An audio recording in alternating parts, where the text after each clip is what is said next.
nombre del Señor Yahshua, hermanos, continuamos con el estudio de Romanos, ¿ok?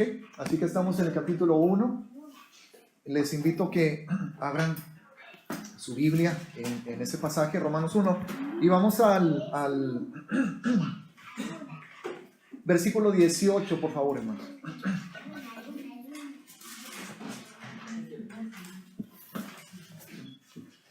Gloria a Dios.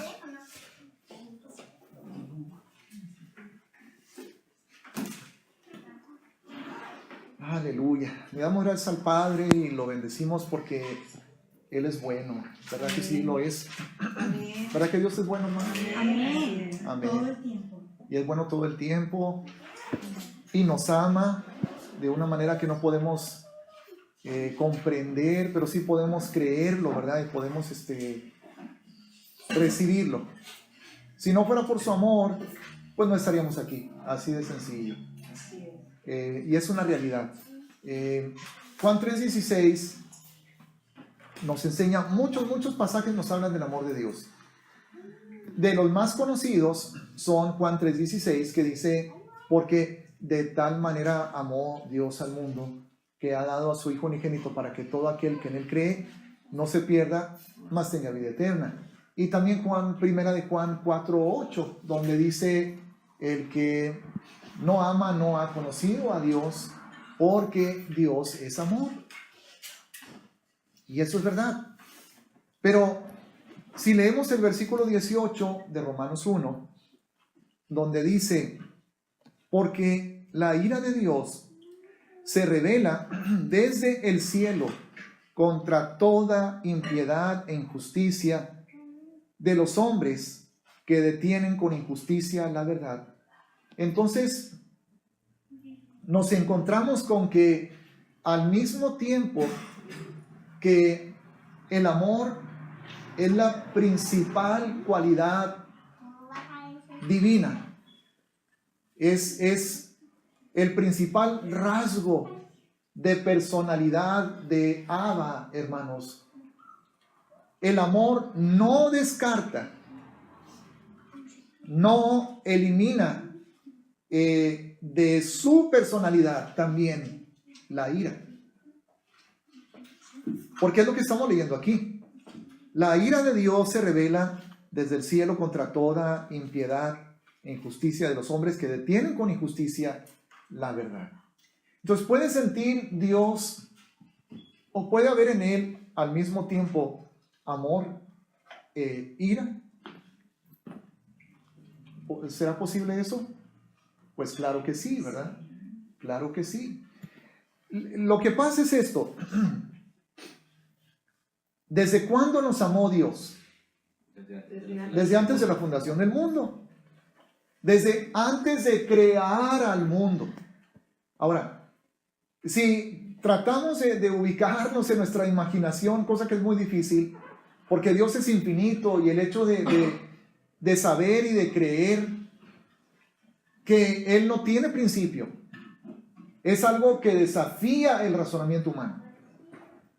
Porque para el razonamiento humano todo tiene que tener un inicio, un comienzo. Por eso es que existe la famosa teoría de la gran explosión, del Big Bang, para poder explicar el origen de todas las cosas. Porque ante la negativa del mundo, para aceptar que Dios es el origen de todas las cosas, entonces se ideó la teoría del Big Bang.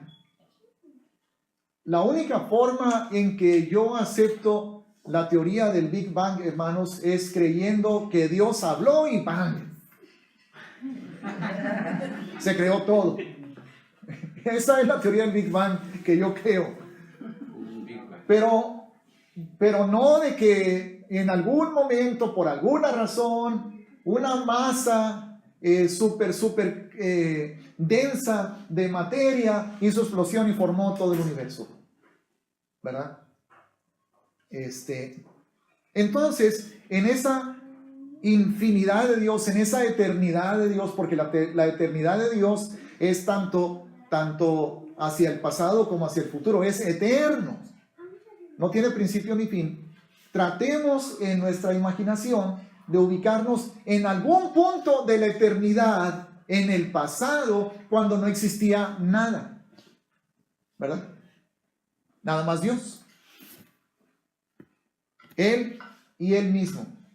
Porque ni siquiera los ángeles, hermanos, ya que los ángeles no son Dios, no son dioses. Por lo tanto, y eso se debe al hecho de que fueron creados. Y si fueron creados, tuvieron un inicio. Entonces, antes de que Dios creara aún a los ángeles, Él existía por sí solo. Y por eso el nombre de Yahweh, que quiere decir desglosado, como se lo reveló a Moisés, es Heye Asher Heye. Heye Asher Heye. Quiere decir, yo soy el que soy. En otras palabras, yo soy en mí mismo. Yo soy por mí mismo. Todo lo demás en el universo, nosotros le debemos la existencia a alguien. Una plantita le debe la existencia a una semilla. Esa semilla se la debe a otro arbolito. Ese arbolito se la debe a otra semilla y así, ¿verdad? Un ser humano nació de un vientre, el cual nació de otro vientre, el cual nació de otro vientre. Y así hasta el principio. Pero Dios no nació. Dios no fue creado. Él es infinito. Él es eterno. Es imposible de entender, ¿verdad? ¿Verdad que sí? Pues sí, es imposible de entender, pero así es.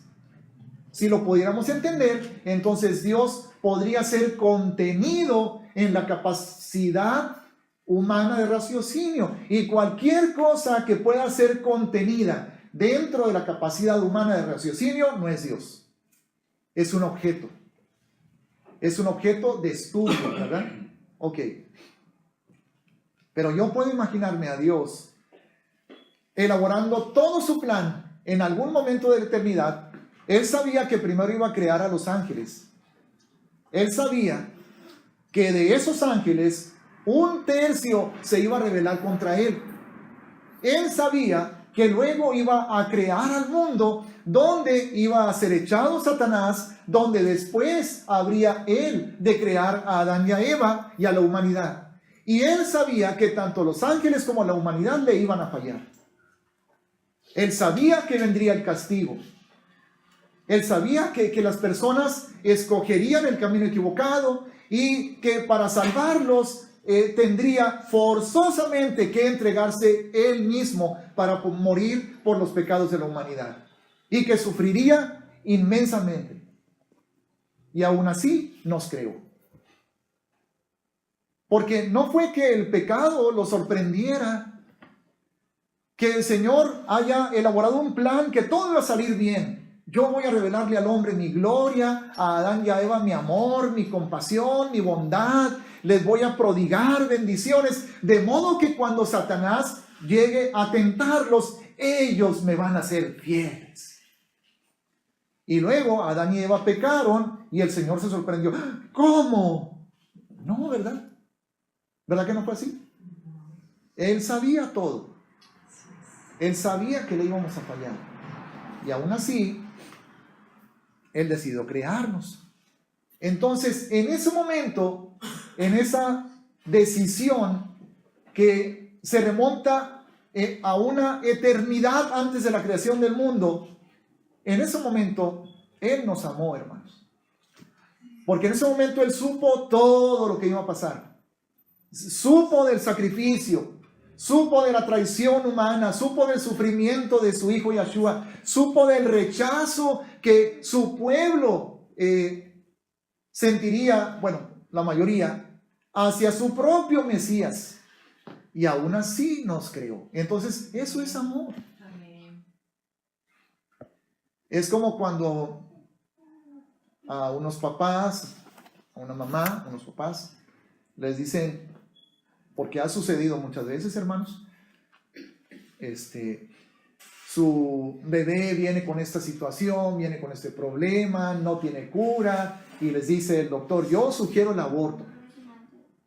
Muchos optan por matarlo, lo cual es pecado, pero muchos han optado por tenerlo, amarlo, criarlo, cuidarlo, protegerlo y hacer todo lo que esté a su alcance por darle una vida feliz. A pesar de que saben que ya trae un problema de salud. ¿Verdad? Eso es amor. Así nos amó Dios a nosotros. Sabía que íbamos. Ahora, lo que pasa es que el pecado tenía que manifestarse porque el Señor, cuando planeó crearnos, hermanos, planeó crearnos con esa capacidad que se llama albedrío. Planeó crearnos con la capacidad de ejercer con libertad nuestra voluntad para que de voluntad lo eligiéramos a Él. No como el resultado de una programación, ¿verdad? Ustedes no han visto últimamente en las noticias científicas mujeres robot. Ya hay robots para compañía de las personas. Y están programados para responder, para platicar ciertas cosas, ¿verdad? Pueden jugar ajedrez, eso sí. Entonces, el robot está programado para proveer ciertos beneficios, ¿verdad? Prácticos de ayuda, de auxilio a las personas, pero están programados. Nunca uno de esos robots, y no le hagan caso a las películas esas de que las máquinas se rebelan y que no sé qué, no le hagan caso a Terminator y otras que se parecen, que son por el estilo, Matrix y otras.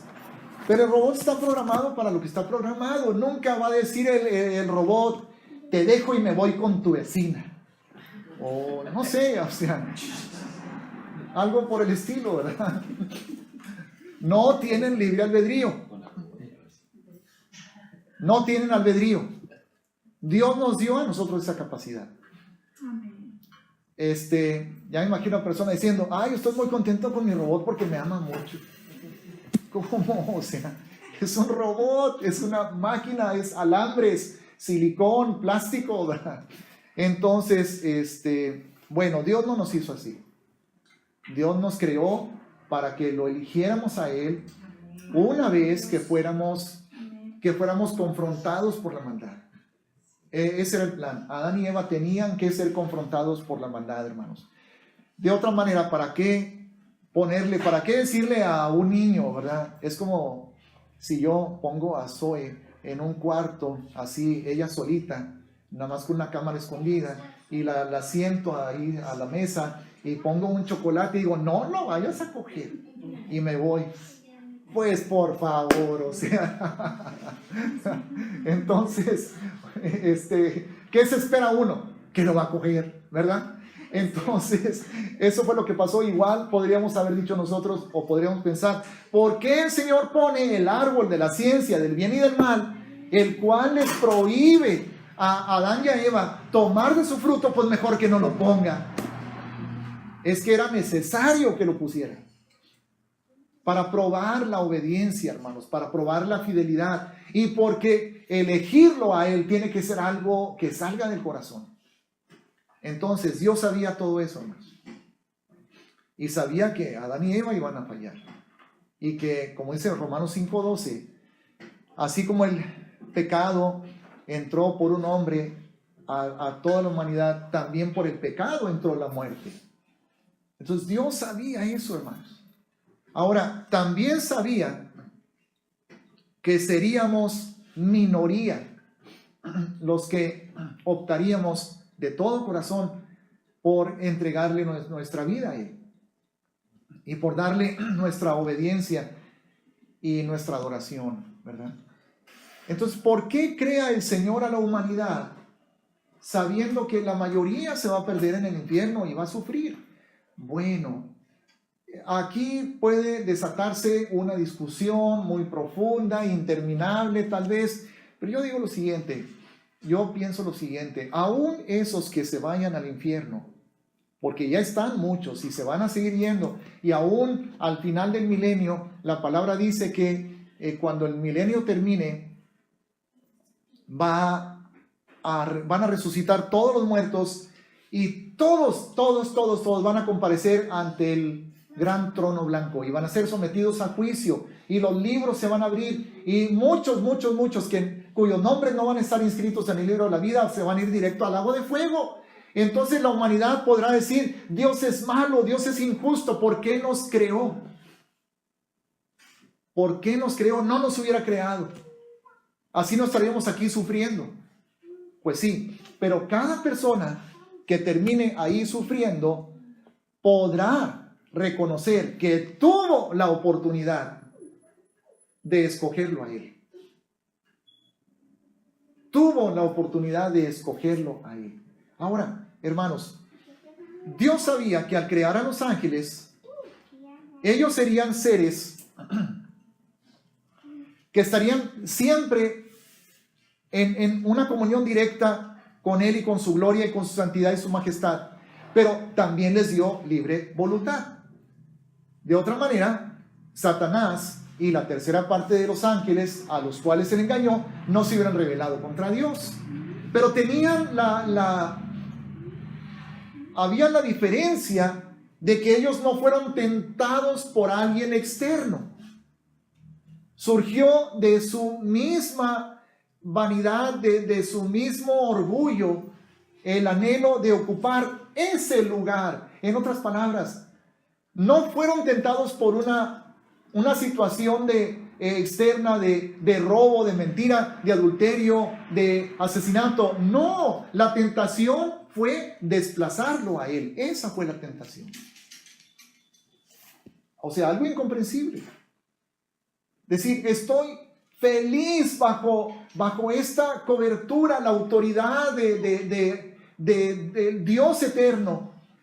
Estoy feliz de servirlo, de alabarlo, pero ahora yo quiero ocupar ese lugar. Y ese fue el pecado. Quererlo destituir, ¿verdad? Dar un golpe de estado para quitarlo a Él.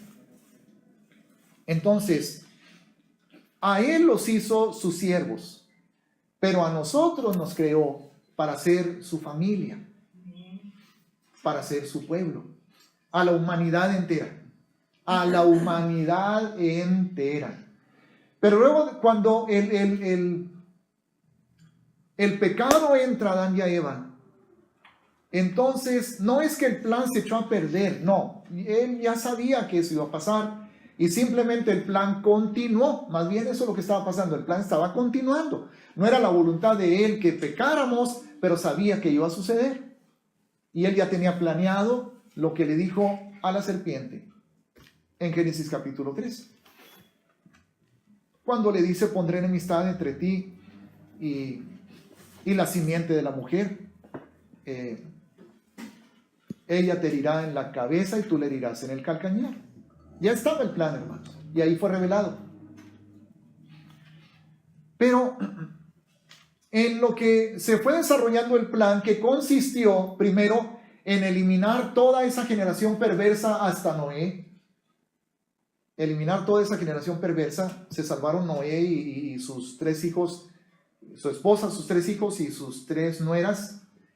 Del hijo mayor, Sem, sale lo que es el pueblo semita: Abraham, Isaac, Jacob, Moisés, David, ¿verdad? El pueblo de Israel. Y a través de ese pueblo que Dios llamó a ser santo, el Señor levantó al Mesías.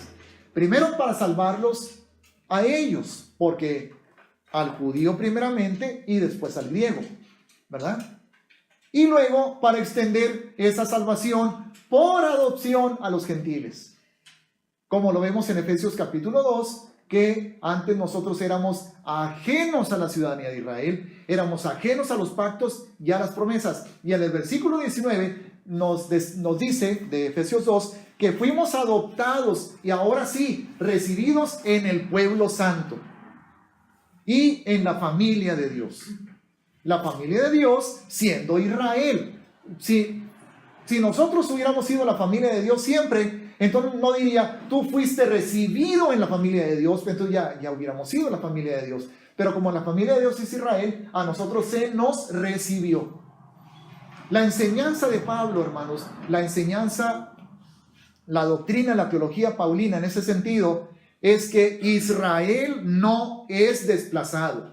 Nosotros somos incluidos en Israel. Esa es la enseñanza de Pablo, tanto en Romanos capítulo 11 como en Efesios capítulo 2. ¿Ok?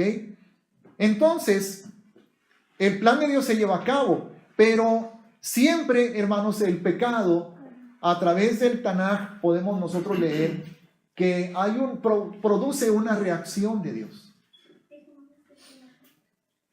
Siempre. Y esa reacción de Dios, hermanos, o esa ley quedó establecida desde Génesis capítulo 2. Cuando dice, puedes comer de todos los árboles del huerto, mas del fruto del árbol de la ciencia del bien y del mal no comerás, porque el día que de él comieres, morirás. ¿Ok? El pecado produce la ira de Dios. La ira de Dios, hermanos, es su actitud de rechazo a la maldad, porque como vimos el Shabbat pasado, ¿qué característica de Dios estudiamos, aunque brevemente, pero qué característica de Dios, hermanos, estudiamos el Shabbat pasado? La justicia de Dios, ¿verdad? Y en el pizarrón explicamos qué es la justicia. La justicia es lo recto. Y luego desglosamos la palabra justicia en hebreo es la palabra Sedek, que consta de la letra Sade, la letra Dalet y la letra Kof. La letra Sade significa anhelo, deseo, necesidad. La letra Dalet significa camino y significa puerta, y la letra Kof significa el sol en el horizonte, ¿verdad? Entonces veíamos que podríamos interpretarla o analizarla como la justicia es la necesidad y el anhelo que hay en nuestro corazón para caminar por el camino recto, el camino justo, y entrar por la puerta que es Yeshua, de modo que estemos preparados para la manifestación del sol en el horizonte del amanecer, y el sol de justicia es Yeshua, según Malaquías 4:2, hermanos. Pero siempre, hermanos, el pecado ha causado la ira de Dios y ha traído juicios. Veamos casos, por ejemplo, uno muy claro, Sodoma y Gomorra. Ahora, Dios es amor, amén, y por eso fue paciente con Sodoma y Gomorra. Por eso puso ahí a su siervo Lot, para que él fuera una lucecita en medio de la oscuridad. Probablemente Lot no hizo su labor como debía, y creo que no. Pero llegó el tiempo en que ya no podía ser soportada más la iniquidad. Y antes de eso, hermanos, el diluvio. Noé estuvo predicando 100 años, pero llegó el tiempo en que esa iniquidad ya no podía ser soportada, y Dios envió el diluvio y destruyó a la humanidad. Dios envió el granizo con fuego y azufre y destruyó a Sodoma y a Gomorra. Dios envió las plagas y castigó y juzgó la idolatría de Egipto, hermanos, para que dejara salir a su pueblo. Dios estaba preparado para destruir a Nínive, pero la diferencia con Nínive es que se arrepintieron. Después de que Jonás fue y les predicó. Entonces, ahí está la bondad de Dios, ahí está su amor, su misericordia y su paciencia, pero eso no hace que desaparezca su ira. Simplemente esa misericordia, esa gracia, esa paciencia, el tiempo que Él da para arrepentirse. Y durante ese tiempo Él está haciendo el llamado, Él está sonando la trompeta, está sonando el shofar como un llamado al arrepentimiento, hermanos. Es el resultado y es la manifestación de su amor. Pero ese amor y esa misericordia y esa fidelidad y esa gracia y esa paciencia, lo único que están haciendo es detener la ira. Pero este tiempo del amor, la misericordia y la paciencia va a terminar. Y entonces ya no va a haber nada, hermanos, que detenga la ira. Y lo vamos a ver. Si el Señor nos guarda y nos permite, y que como es su voluntad, según lo que veo en la palabra y lo creo, es su voluntad que estemos en salud y vivamos hasta que Él venga por nosotros. Vamos a ver eso, hermanos, nosotros. Entonces, regresando a Romanos 1, versículo 18, porque la ira de Dios se revela desde el cielo y está en tiempo presente contra toda impiedad e injusticia de los hombres que detienen con injusticia la verdad. La ira de Dios, hermanos. Vamos a ver Romanos aquí mismo en este libro, capítulo 11, versículo 22. No para analizarlo ampliamente porque vamos a llegar ahí. Romanos 11, 22.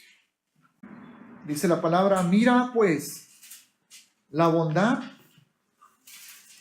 y la severidad de Dios. La severidad ciertamente para los que cayeron, pero la bondad para contigo, si permaneces en esa bondad, pues de otra manera tú también serás cortado. O sea, también Dios va a ser severo hacia ti si no valoras, si no permaneces, si no guardas esa bondad de Dios en tu vida. Vamos también, por favor, a Juan 3:36. Bueno, desde el 16. Hermanos, no debemos de dejar de predicar del amor de Dios. Dios es bueno y es bueno todo el tiempo. Pero sí tenemos que entender que el amor de Dios es lo que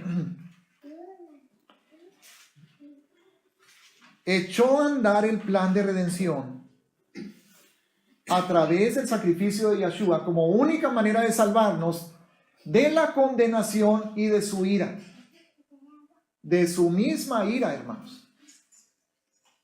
El amor de Dios es su disposición a sacrificarse para ofrecernos la oportunidad de regresar a su camino, a su justicia. Recuerden que la vez pasada entendimos que anhelar el justo, como lo dice la palabra Sedec, es el que anhela, desea y necesita encontrar ese camino recto. La verdadera conversión, hermanos, no es solamente decir: ay, no me quiero ir al infierno, sí recibo a Cristo, para no irme al infierno. Porque una cosa es simplemente querer escapar de un castigo y otra cosa es anhelar vivir en justicia. La verdadera conversión es entender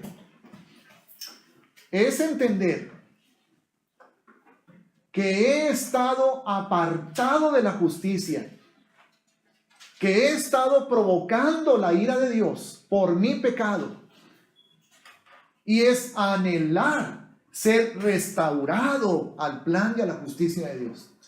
Esa es la verdadera conversión. Porque tú puedes arrepentirte de haber sido sorprendido o de haber sido castigado, pero no de lo que hiciste. ¿Cómo decías, compadre? Sí, o sea, de como cuando en el arca, ¿verdad? Porque Dios no dejó todavía la puerta abierta mientras se estaba inundando el agua. Pues, para que entren los que quieran, ¿verdad? Pues sí, no podía hacer eso entonces. Así es. Muy buena ilustración, porque tiene razón el pastor Ramón. ¿Qué pasa si cuando está ya comenzando a llover, y a lo mejor aún comenzando a llover no pasa nada, pero ya que estuviera el nivel del agua subiendo, ¡ay, ahora sí entro! ¿De qué se están arrepintiendo? De nada. Solamente quieren escapar del castigo, de la muerte, de la consecuencia, pero se hubieran subido al arca con todo en su corazón perverso. Ahora, esa perversidad iba en los genes, por eso hubo pecado después, ¿verdad?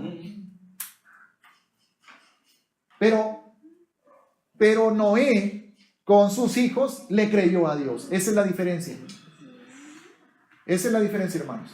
Noé con sus hijos le creyó a Yahweh y le obedeció contra toda lógica, porque jamás había llovido en la tierra, hermanos. Hasta ese momento no había llovido. El mundo no sabía lo que era una lluvia. Caía un rocío, pero lluvia jamás. Entonces, tanto él como su esposa, como sus hijos, como sus nueras, le creyeron a Dios. Y bueno, la familia, si no le creyó a Dios, le obedeció a Noé, al menos, ¿verdad? Lo siguieron como el líder de la casa, como el jefe. Pero el asunto es que hicieron lo que Dios les llamó a hacer. Y los otros están locos y ay, que chiflados y fanático y va a quedar en ridículo. 100 años construyendo, porque duró 100 años la construcción del arca, hermanos. Duró 100 años. Y predicó 100 años. Y nadie le hizo caso. Entonces, si una persona hubiera dicho, Noé, yo creo en tu mensaje, Noé hubiera dicho, prepárate porque te vienes con nosotros. Vente a trabajar. Vente a trabajar. Pues sí.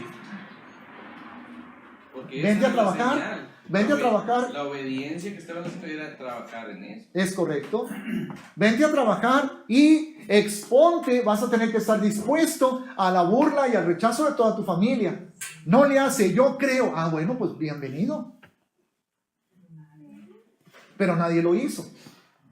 Entonces, es verdad, hermanos, por eso el verdadero arrepentimiento consiste en anhelar la justicia de Dios. Por eso Habacuc 2, 4, por ahí no me acuerdo, dice, el justo por la fe vivirá.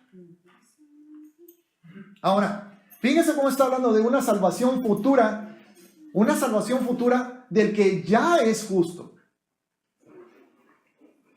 Ya es justo. Y va a vivir por fe. ¿Por qué ya es justo? Porque ya hay en su corazón ese anhelo de andar en los caminos santos y en los mandamientos y en la Torá de Yahweh. Ya hay ese anhelo. Es por eso que con Juan el Bautista primero tenía que ser restituido el corazón del pueblo a justicia antes de que recibieran a Yahshua, porque cuando Yahshua se manifestara, el corazón de ellos ya iba a estar preparado. Es por eso que soldados no extorsionen, sigan siendo soldados, pero no extorsionen. Publicanos, cobradores de impuestos, no cobren de más, sigan siendo cobradores de impuestos, pero no cobres de más. Justicia, ¿verdad? Ok. Entonces, hermanos, vemos que la palabra, bueno, vamos a ver lo que nos dice Juan 3:16 en adelante. Porque de tal manera amó Dios al mundo, que ha dado su Hijo unigénito, para que todo aquel que en él cree no se pierda, mas tenga vida eterna. Eso lo conocemos, bueno, y este pasaje es el versículo más conocido de toda la Biblia, y con mucha razón. Porque no envió Dios a su Hijo al mundo para condenar. Y a lo mejor por eso muchos dicen, ya ves, no tenemos que estar predicando del pecado y de la condenación, porque Él no vino a condenar. No, espérate. Sino para que el mundo sea salvo por Él. El que en Él cree, 18, no es condenado, pero el que no cree, ya ha sido condenado. O sea, Él no vino a condenar, condenado ya estás. No tú, ¿verdad? O sea, así hablando, Él no vino a condenar, condenados ya estábamos. O sea, la condenación es la situación espiritual por default, por decirlo de una manera. Ya solamente con ser humanos, menos los niños. Nada más ellos no están incluidos en eso porque no tienen su conciencia desarrollada y no han pecado conscientes de lo que es pecar, ¿verdad? aunque se porten mal, pero pues son niños. Y es por eso que se les tiene que corregir, para que el pecado no sea algo aceptable en sus vidas. Porque si a un niño no se le corrige, el pecado se convierte en algo aceptable. Si una mamá trae a su niño cargado y el niño de 1 año de edad, por decir así, y hace, y le da una cachetada a la mamá, ¿verdad? Chiflado, grosero o grosera. ¿Es bueno o es malo eso? Es malo. Ay, no, déjalo, está chiquito. Es malo, ¿verdad? Ahora, ¿está consciente ese niño de 1 año de que está deshonrando a su padre y a su madre? No está consciente. No está consciente de que está cometiendo un pecado, porque el pecado que está cometiendo es no honrar a su madre, pero no está consciente. Sin embargo, si no se le disciplina, a medida que vaya creciendo, poco a poco se va a ir haciendo consciente, pero el pecado de deshonrar a su padre y a su madre va a hacerse aceptable. Es tolerable, es permisible. De la misma manera, si es egoísta con su hermanito, de la misma manera, si le quita un juguete a un niño al que no se lo debe de quitar, ay, déjalo, mijito, tú estás grande, él está chiquito, déjalo. Le estás enseñando que robar es aceptable. Bueno, ya estamos en otro tema que no era, ¿verdad? Pero por eso es que la disciplina es muy importante. Desde que los niños manifiestan actitudes incorrectas, ahí ya es tiempo de disciplina. Nada de que está chiquito. El pecado comienza chiquito, hermanos. Y luego se hace muy grandote. ¿Ok?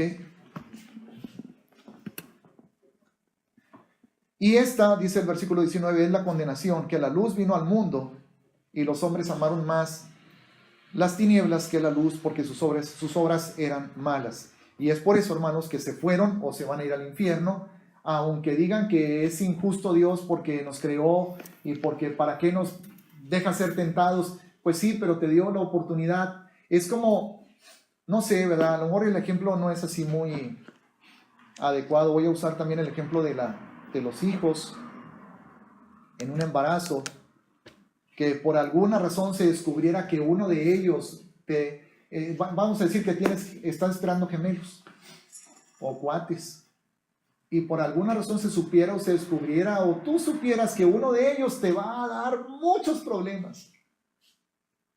Vas a batallar, va a tener rebeldía, desobediencia, grosería.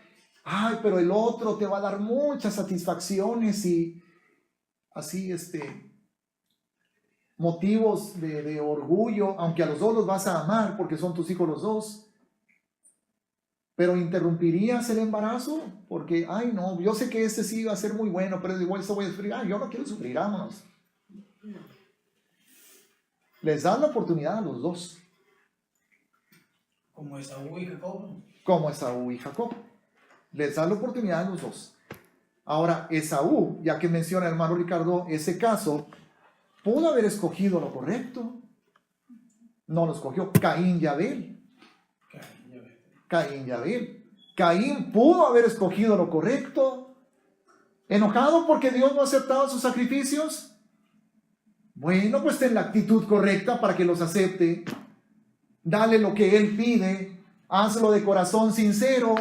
Y también tu sacrificio va a ser aceptado por Abba. Pero en lugar de cambiar su corazón, mata a su hermano. ¿Ok? Entonces, algo que sabemos, hermanos, es que Dios es justo.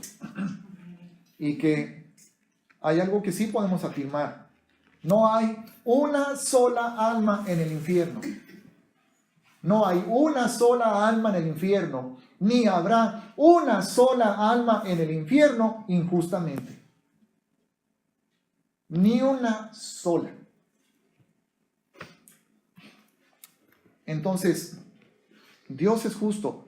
Y salirse, apartarse, desviarse, porque ya vimos también el sábado pasado que la injusticia es desviarse de la justicia. O sea, esto es lo recto y desviarse, eso es la injusticia.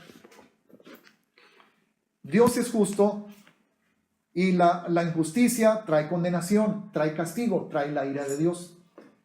Pero nos dio una respuesta, nos dio una solución, hermanos. Ok, seguimos leyendo entonces en el 20. Porque todo aquel que hace lo malo aborrece la luz. Fíjense lo que hace el corazón humano, hermanos. Sabe que existe la luz. El que está pecando, el que está deshonrando, el que está desobedeciendo a Dios, practicando injusticia, sabe que la luz está ahí, pero no se quiere acercar a ella. Dice aquí la palabra: aborrece la luz y no viene a la luz para que sus obras no sean reprendidas. ¿Por qué? Porque quiere seguir pecando. ¿Cuántas veces tú le has dicho a una persona: oye, te invito a la iglesia, o no sé, mira, si me dejas que te hable, te explique el evangelio, te quiero compartirte, mira, de momento no, yo estoy bien así, ya después yo te aviso. ¿Verdad? ¿A cuánto les ha pasado? Aparte de mí. ¿Sí les ha pasado? Sí. ¿Qué están diciendo? Quiero seguir pecando, déjame en paz. Yo sé que tú traes mensaje de luz, de bendición, de salvación, pero quiero seguir en el mugrero. Y eso, hermanos, es la raíz del ateísmo. El ateísmo surgió a causa de la noción de que si la historia de la creación es cierta, entonces toda la Biblia es cierta, y si toda la Biblia es cierta, entonces yo tengo que responder.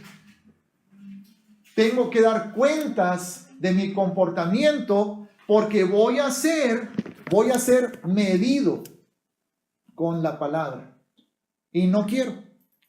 Por lo tanto, tengo que desmentir la historia de la creación para que la Biblia entonces no sea cierta.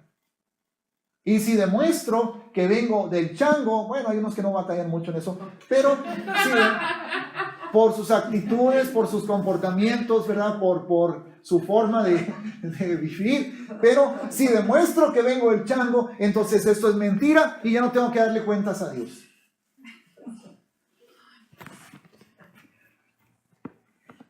Ok. Pero, dice el versículo 21, mas el que practica la verdad viene a la luz, para que sea manifiesto que sus obras son hechas en Dios. Luego va a hablar Juan el Bautista, hermanos. Viene un pasaje donde se le dice a Juan el Bautista, estaban teniendo una discusión, dice el versículo 25, entonces hubo discusión entre los discípulos de Juan y los judíos acerca de la purificación. ¿Cuál purificación? O sea, los judíos, no discípulos nada, judíos, comenzaron a discutir con Juan sobre la purificación. Y a lo que creo, pienso que se puede estar refiriendo esto, hermanos, es al hecho de que para que el gentil fuera aceptado dentro del pueblo judío, dentro del pueblo de Israel, tenía que pasar por ritos de purificación, a lo que se le llama en un documento antiguo, tenía que practicar las mitzvah maase hatorah, que eran las obras selectas de la ley, sacrificios, purificaciones, lavamientos, incluyendo bautismo, para poder ser admitidos en el pueblo de Dios. O también la purificación puede estar refiriéndose en esta discusión de los judíos y de Juan el Bautista a cómo era purificada una persona una vez que se contaminaba por diversas razones. Porque si recordamos, hermanos, en la Torá se nos enseña que, por ejemplo, una persona que toca a un muerto queda inmunda y luego tiene que purificarse, ¿verdad? Una mujer que está en su periodo está inmunda durante ese periodo y luego cuando termina el periodo tiene que purificarse. Probablemente se refería a que había una discusión en esos aspectos entre Juan el Bautista y los judíos. Y si había una discusión significa, obviamente, ¿verdad? Significa que había una diferencia de maneras de pensar. Había diferencia de opiniones entre Juan el Bautista y los judíos que estaban discutiendo con él. Y es que Juan el Bautista lo que vino a hacer, hermanos, fue a predicar arrepentimiento, a enseñarles que se acercaba el Mesías, que el reino de Dios estaba cerca y que tenían que volver sus corazones a Yahweh. Y también los hijos volver el corazón a los padres y los padres volver el corazón a los hijos. Entonces, esa era la misión y ese era el propósito del ministerio de Juan el Bautista. Pero luego, Juan el Bautista sigue hablando acerca de que, dice en el versículo 28, vosotros mismos me sois testigos de que dije, yo no soy el Mesías. Cristo es Mesías, hermanos, ungido. Yo no soy el Mesías, sino que soy enviado delante de él. En otras palabras, Juan ya está dando testimonio de que Yahshua, una vez que se manifieste, es el Mesías. ¿Ok? Entonces, Juan dijo que Yahoshua es Mashiach. Y por lo tanto, que en él debería de creer todo Israel. ¿Ok? Pero luego dice, que hay que menguar, que es necesario que él mengue, para que luego Yahshua crezca, ¿verdad? El Mesías crezca. Y sigue hablando cosas muy bonitas acerca de Yahshua. Juan dice en el versículo 31, el que de arriba viene, o sea, Yahshua, es sobre todos. El que es de la tierra, o sea, él, es terrenal y cosas terrenales habla. El que viene del cielo, o sea, Yahshua, es sobre todos. Lo que vio y oyó testifica y nadie recibe su testimonio. El que recibe su testimonio, atestigua que Dios es veraz. El que recibe el testimonio de Yahshua, hermanos. ¿Ok? Porque el que Dios envió, las palabras de Dios habla, pues Dios no da el Espíritu por medida. El Padre ama al Hijo, hablando Juan de Yahshua. Y todas las cosas ha entregado en su mano. Ahora, el versículo 36 es el clave aquí, hermanos. El que cree en el Hijo, esto lo dice Juan, no Yahshua, lo dice Juan el Bautista, tiene vida eterna. Pero el que rehúsa creer en el Hijo no verá la vida, sino que la ira de Dios está sobre él. Entonces está en concordancia con lo que estamos viendo en el libro de Romanos, hermanos, en el capítulo 1. Dios es bueno, Dios es amor, con eso concluyo. Dios es bondad, es misericordia, pero no deja de ser severo. No deja de sentir ira, solo que ese amor y esa misericordia es lo que hizo posible que ofreciera a su Hijo para suplirnos a nosotros. Pero la ira ya estaba en acción, solo que está el sacrificio de Yahshua entre Yahweh y los humanos. Por eso la ira no se derrama aún, pero ahí está. Ahí está, hermanos. ¿Por qué no se derrama? Bueno, porque el Señor respeta el tiempo. Hay dos maneras en que se aplica esto del tiempo. Primero, en lo individual, el tiempo es mientras vives.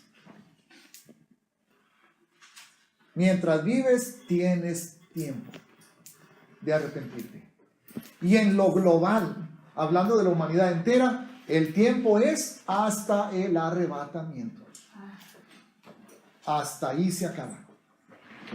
Por eso leemos en Apocalipsis capítulo 6 que una vez que el Señor viene por su pueblo a llevárselo, a arrebatarlo, el mundo, cuando lo ve en el cielo, cuando Él viene a recoger a su iglesia, se espanta y le dicen a los montes, caigan sobre nosotros, porque ¿quién podrá sostenerse en pie ante el rostro del que está sentado en el trono? Porque el día de su ira ha llegado. Entonces ya no van a hallar qué hacer. Entonces el tiempo es importante, hermanos. Hay gracia, hay misericordia, hay amor, hay salvación, hay redención, hay perdón, hay sangre de Yahshua para limpiarnos de todo pecado, pero hay un tiempo. Y para cada persona, lo repito, ese tiempo es mientras esté viva, pero para la humanidad ese tiempo es hasta el arrebatamiento. Entonces, Dios es severo, hermanos. La palabra ira, por último les digo esto, en hebreo, hermanos, es Aleph, P, o también la P puede ser F, si no se le pone un puntito. Pero la palabra en sí para ira es Af. Af. A-F. Af. Esa es la palabra ira en hebreo. Y la palabra Af, hermanos,